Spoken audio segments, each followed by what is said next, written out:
TFA Fam, what is going on? In tonight's episode, we are breaking down our top 24 running backs after the NFL draft.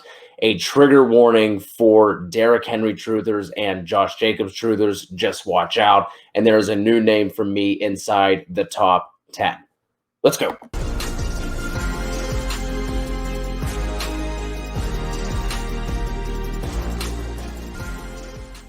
All right, Kev, let's jump right into this, man. Let's get the people fired up. Let's get them going. Here are our top 12 running back rankings this early in the process. We both have the same 1 and 2 with McCaffrey and Barkley. And then you have Kamara at 3, Dalvin Cook at 4, Aaron Jones at 5, Zeke at 6, Derrick Henry at 7, Chubb at 8, JT at 9, Austin Eckler at 10, Mixon at 11, and Akers at 12. And then I have it JT at 3, Cook at 4, Kamara at 5. We have the exact same 6, 7, and 8 with Zeke, Henry, and Chubb. I am planting my flag on Clyde Edwards-Hilaire. I don't know if it exactly counts as a plant your flag kind of thing, but I'm putting CEH here at 9 inside the top 10. I have Akers at 10, Aaron Jones at 11, and then Joe Mixon at 12. Whenever you were going through this, man, like what's sticking out to you? Who are some of the names that you want to talk about in your rankings? And let's have a little discussion here. Yeah, I mean, I think for me, anyways, that when I was looking at this and when I was putting these together, at least what has changed from when we did this in early March before free agency, there hasn't been a lot that changed for me in terms of where I have these guys. I did put Aaron Jones at 5. I think previously I had him at like 15 because I just didn't know where he was going to land. As we know, he landed back in Green Bay. And I feel pretty comfortable putting him where I have him. And I actually thought about putting him even higher, possibly 3 or 4. I mean, if you look at Aaron Jones over the last 2 seasons, he has been one of the most steady players you can draft in terms of fantasy football, but he does not. But his ADP doesn't come out that way. He's been a guy that you've been able to get in kind of late first, early second in most fantasy drafts, and it's kind of a steal for what he's been giving you because last year he finished 3rd in fantasy points per game, and the year before that he was 4th in fantasy points per game. So I mean, he's been a top 5 guy each of the last 2 seasons. We know Jamal Williams is gone; he is now in Detroit.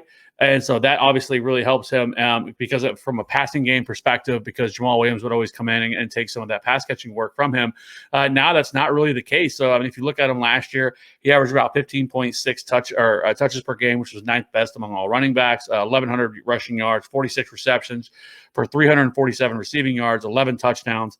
But he was just as efficient as he always is. 9th in yards created, 19th in yards created per touch, 11th in yards per route run, and 4th in yards per touch. So the guy just continues to be, every single year of his career, one of the most efficient running backs in all of the league. And so, for me, like it's an easy call to put him here. Now, the big wild card is Aaron Rodgers going to stay in Green Bay?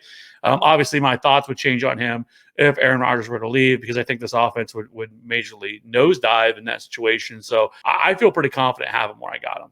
Yeah, that was it for me. It was just maybe I'm hedging a little bit and believing too much in the reports with Aaron Rodgers. And I know we talked about this a little bit, pre-show, just in terms of kind of seems like Schefter didn't really have the sources, but it still seems like there are, some major media guys who are still running with this, maybe wrongfully so. But the one thing I do slightly worry about, even if Aaron Rodgers is still there, you have Bakhtiari, who's getting a little bit older, was banged up last year a little bit. Now they have a rookie at center. So how's that offensive line going to pan out? But I do think that is, your point about Jamal Williams and his targets is a good one there, especially if he can, get some more of that work.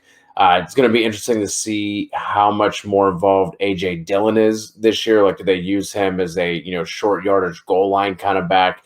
Or does Aaron Jones, they finally just give him the reins to that backfield and kind of let him, do his thing? One of the other things that stuck out to me was you having Jonathan Taylor at 9. We kind of just have these 2 players flip-flopped in our set of rankings. I have him up at 3. You have him at 9. You have Aaron Jones at 5. I have Aaron Jones at 11. But with you having JT at 9, what are you not liking about that situation and from how we saw Taylor finish the year last year? So for me, it's mainly, kind of this backfield and it being a little bit crowded.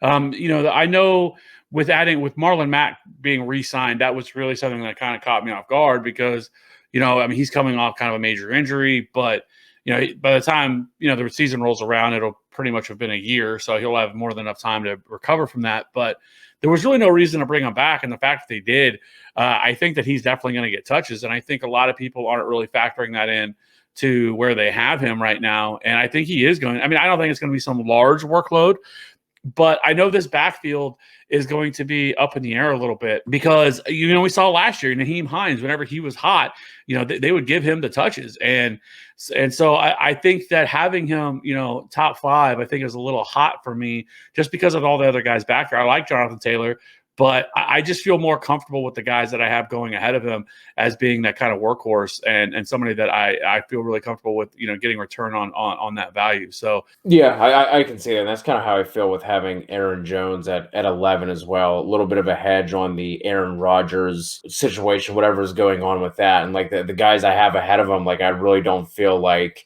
any of them are, hot takes or guys that, don't quote unquote deserve to be ahead of him. I will say, like, I'm not.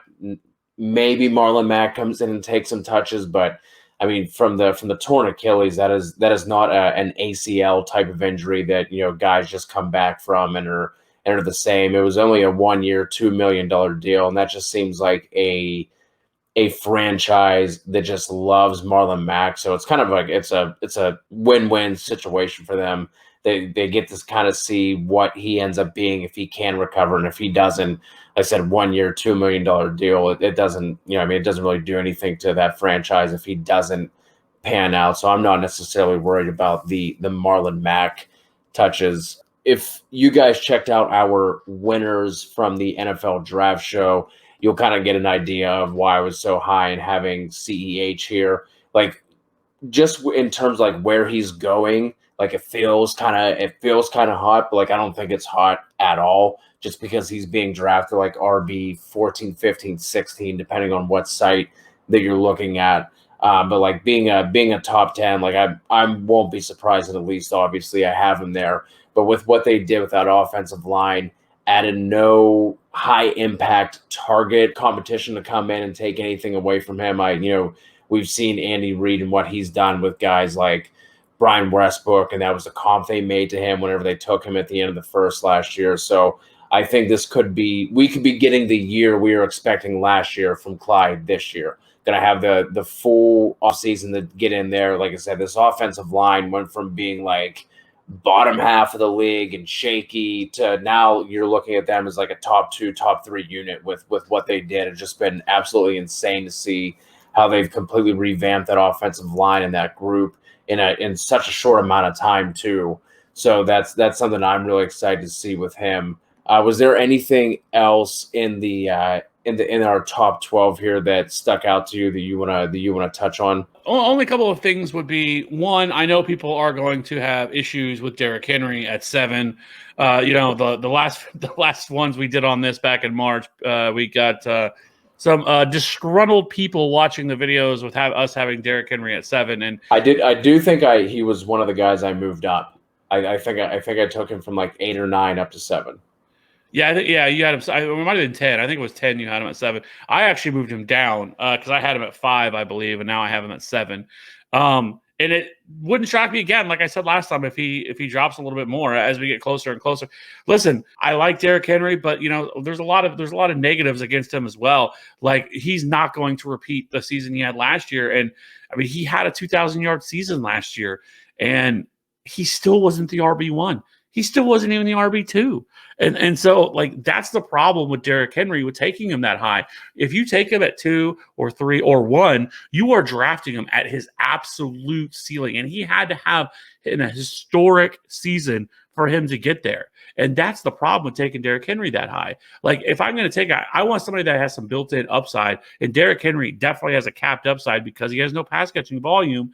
And that is a problem. So he can still have a great year, rush for 1,500 yards, 12 touchdowns, but that is not anywhere. That is not going to be a top 5 running back if that's what he comes in with, because he has no pass catching work. And so it's not like people taking him at 1, 2, or 3 are ridiculous and should get all the way the fuck out of here with that, because you are you are losing. You are not playing this game right if you're going to take Derrick Henry in the top 3. Okay, I like Derrick Henry. He's a freak athlete. He's one of the best pure runners on all of football. There's no denying that. But he is not utilized like an all-around skill set running back. Doesn't get used like Christian McCaffrey or Aaron Jones or Alvin Kamara or Dalvin Cook. He doesn't get those opportunities as a pass catcher. And so when he doesn't, he is limited. And so, you can make a case, okay, what about Nick Chubb? And, we have Nick Chubb at 8. Like, if you look at Nick Chubb last year, Nick Chubb was fantastic last year as well. And he only played in 12 games. And he did this on playing 49% of the snaps. But he averaged about 16 carries per game. He had 1,000 rushing yards, 150 receiving yards, 12 touchdowns. But he ultra efficient, right? 6 innovative tackles, 4th in yards per touch, 3rd in yards created, and 1st in yards created per touch, which was like 3.15 yards created every single touch. And he had 10 goal line carries. But Nick Chubb isn't being drafted in the top 3. This is the move. Like, don't take Derrick Henry in the top 3. I would take Nick Chubb before I would want to take Derrick Henry, just because I think he has a higher ceiling, because we haven't seen him have that monster season yet, right? You can wait a little bit longer if you have 6, 7, 8, somewhere in there. Yet be thrilled to get Nick Chubb, because Nick Chubb, even with Kareem Hunt there, he's still at 1A. He's still getting all the supreme carries there. So again, with Derrick Henry, I know the Derrick Henry haters are not going to like this, and they're going to get upset, and they're going to be in their feelings. But I'm telling you, he is absolutely capped, and you do not draft him in the top 3. I wouldn't take him in the top 5, but I digress. If he's there, 8, 9, 10 pick overall, fine. Take Derrick Henry and enjoy. But there's a lot of other things, that I think this Titans offense can regress some, which because they've lost some pass catchers. Their offensive line is okay. It's not great. So, but if this offense falters at all and is not as efficient that we've seen the last couple of years, that is going to negatively affect Derrick Henry. And so I just can't mess with it. The other two guys I think we should talk about is Joe Mixon. Let's talk about him, because I know there's going to be people that are apprehensive with messing with him.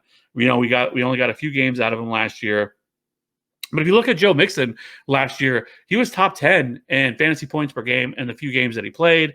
He was also top 3 or top 4 in touches per game as well. And this offense is going to be better than it was last year. They brought in Riley Reif. I know that, we could say they should have taken an offensive lineman, especially in the first round. They didn't, or they did not.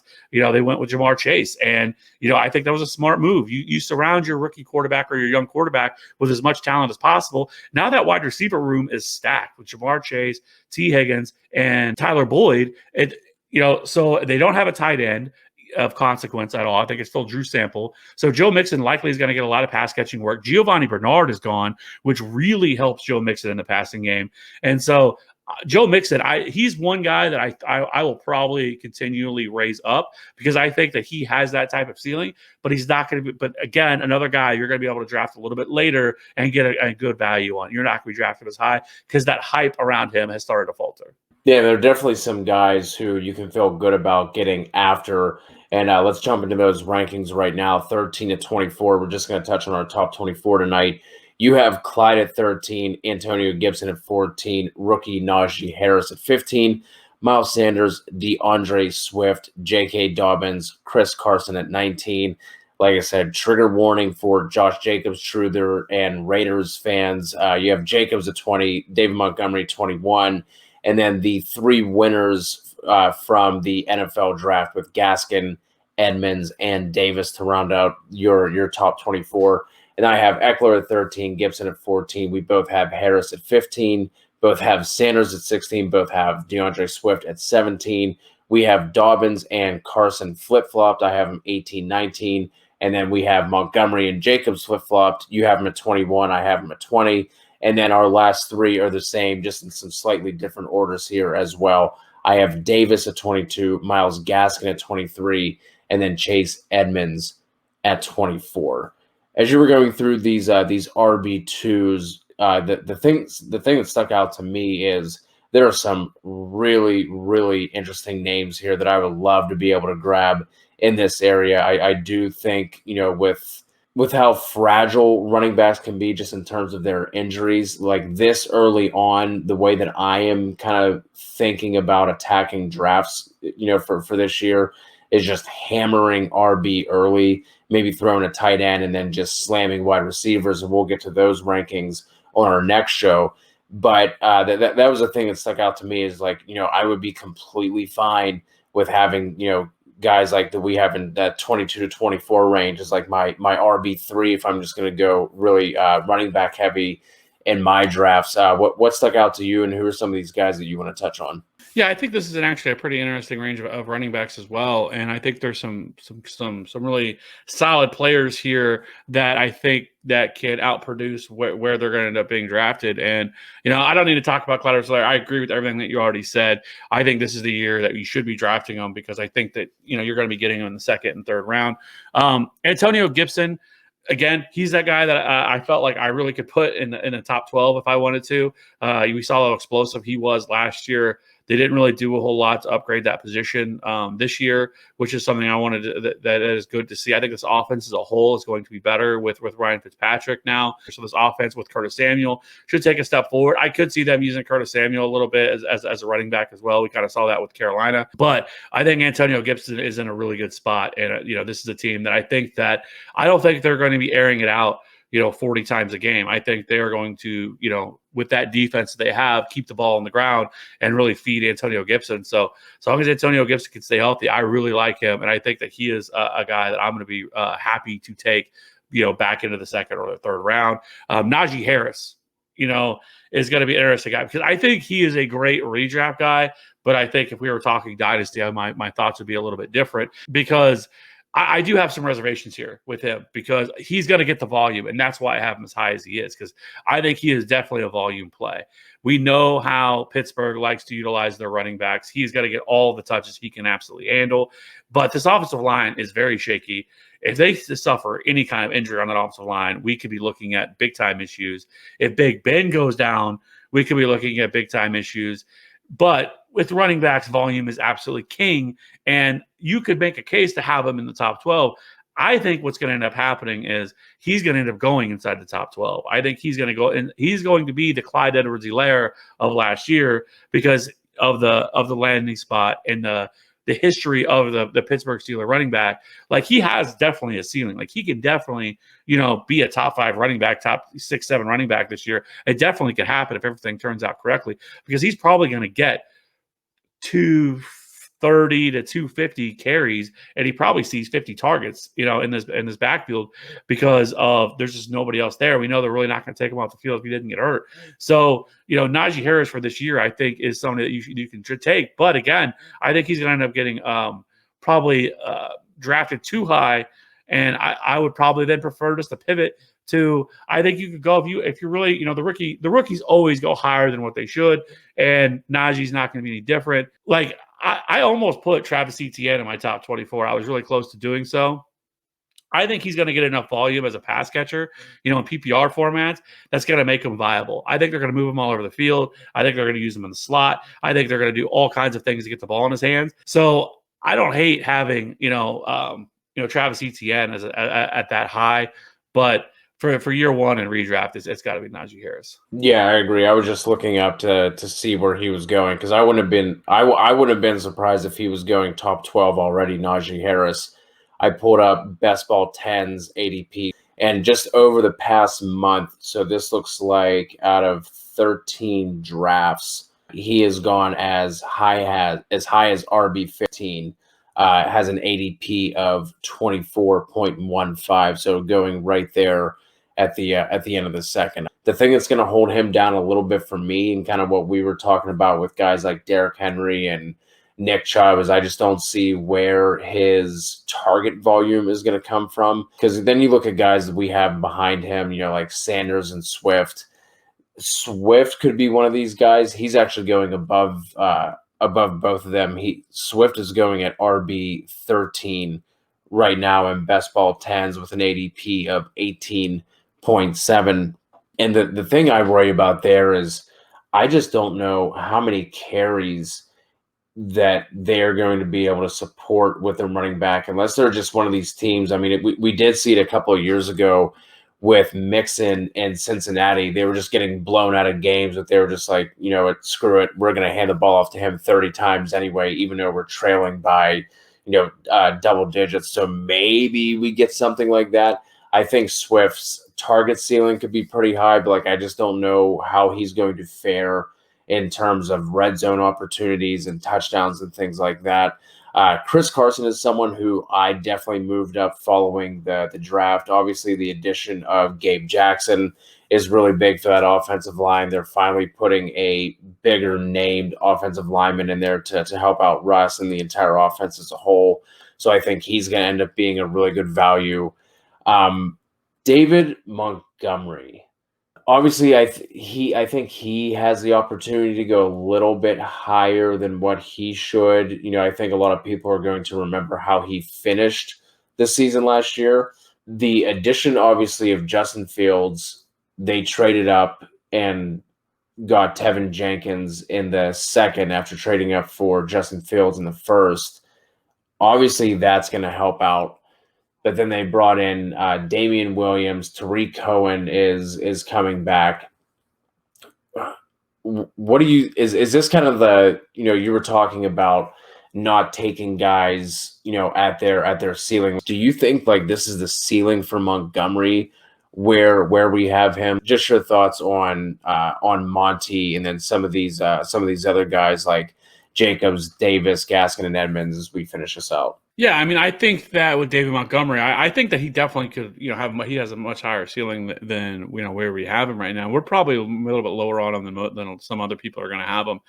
But you're right. People are going to, what ends up happening a lot in fantasy football is people remember what happened at the end of last year. And, he had a monster ending to the season. He was arguably one of the best top 2, top 3, top 4 running backs in the league over the last, 5, 6, 7 weeks of the season. And so he really pulled out, but he did all that without Tariq Cohen on the field. And that's my worry is that he's going to come back and Tariq Cohen is going to just go be right back to being the pass catching back. And David Montgomery is going to lose those opportunities. Now, the good news for David Montgomery and where the ceiling comes from is I think this offense is going to be better than what it was last year with Nick Foles and Andy Dalton. And so if it is, and especially if they do the smart thing and start Justin Fields from day one, that really opens everything up for this entire offense and make this offense much more dynamic than what we've seen. Because this offense has been just fucking terrible, really outside of Allen Robinson and that little run of David Montgomery last year for the past 2 or 3, 4 years, right? And so now you put Justin Fields, who is one of the most dynamic quarterbacks with his speed, his athleticism to be able to get out of the pocket and create plays, that I think that really can open up this entire offense, take some of that heat off of David Montgomery and allow him to have more running lanes. Because we know David Montgomery, when he gets going, I mean, he is a guy that gets a ton of evaded tackles. He breaks a ton of tackles. It's kind of his game, physical runner. And so if you kind of allow him to do that, then that, he could have more touchdown opportunities and stuff like that. And so I do think David Montgomery could end up being somewhat of a value because I think he's going to be a guy that you're probably going to be able to get late 3rd, early 4th round, somewhere in that range. And if you can, I mean, he doesn't make for a bad RB2. These other guys I think are interesting. These last 3 dudes that we got in here of Myles Gaskin. I like Myles Gaskin. There is some concern because they did bring in Malcolm Brown, who seems to be the thorn in the back of a lot of running backs over the years. The guy just continues to live on. And the Dolphins really praised Malcolm Brown and said how much they really liked him whenever they brought him in. So that is something worth monitoring. But I think Myles Gaskin has shown that he can be the kind of the lead running back here. And I feel like that he's another guy that I think is just going to be really solid running back. I mean, last year, once he went out, as soon as he came back, even against Salvon Ahmed played pretty well in his absence, and he came right back and took right back over this backfield. And they did absolutely nothing to upgrade this backfield. They've still done nothing. They haven't. Only thing they brought in was Malcolm Brown. I do think Malcolm Brown, which in a video that I posted yesterday about some guys, some sleepers, late round guys, Malcolm Brown should be on people's radars because if anything were to happen to Myles Gaskin, I think he would step right in and be the starting running back for this team. Chase Edmonds.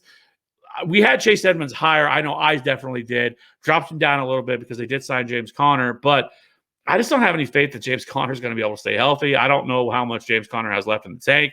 I just think Chase Edmonds was great last year on his own right, playing limited touches last year, right? Like he's very efficient. He's still going to be heavily involved in the passing game here in this backfield. So I like Chase Edmonds as, I don't know if I would really feel comfortable having him as my like RB2, but I think if you can get him as like your RB3, I would feel really good about that guy you can plug into your flex. And then the last guy on the list is Mike Davis. I am shocked that they are going into the season with Mike Davis as the starting running back. They didn't draft nobody. They have done nothing to try to upgrade this backfield. And it's just going to be Mike Davis season this year. I know Brian Hill is gone. I just was surprised that they didn't bring anybody else in. And I guess the running backs coach for Atlanta actually coached Mike Davis and really liked Mike Davis. So that kind of made some sense of why this happened. I'm not excited to draft Mike Davis. Are you? Like, to me, it's just kind of like, if he were to go in like the 5th or 6th round and I needed a running back, maybe I would take him. But he probably goes a little bit higher than that. Yeah, he's just one of those volume plays. Yeah, I mean, like who else in that backfield are we really worried about? You know, I mean, in terms of taking touches away, and if Julio is gone, maybe that opens up some more targets for Mike Davis as well, because we saw him, you know, show the ability to be that 3-down, you know, pass catching back as well. But yeah, man, I think you covered and touched on all those guys. Obviously, we don't have too much that's different at all with this list. It's more or less just switching the names around. So I think that is going to do it for the running backs. We'll obviously get in deeper to these guys, go deeper than 24 the closer that we get to the season starting. Rankings will be up on the site soon, so you guys can go check those out when it's time to do that. But just want to give you guys an idea of kind of where we're sitting. This is a good exercise for us anyway, to kind of go through these names and get an idea of where we're going to have these guys, you know, in a few months from now. So please be sure to slam that subscribe button if you're watching on YouTube. If you're checking us out on podcast, if you leave a rate and review for us, it would really mean a lot. That helps get our name out there. I know in the past, whenever we've asked, like, hey, you know, share this with your friends, everyone's like, we don't want our friends getting the same information. So the way you can help us out on that front, leave a rate and review on the podcast. It would really mean a lot. And we'll talk to all of you guys very soon.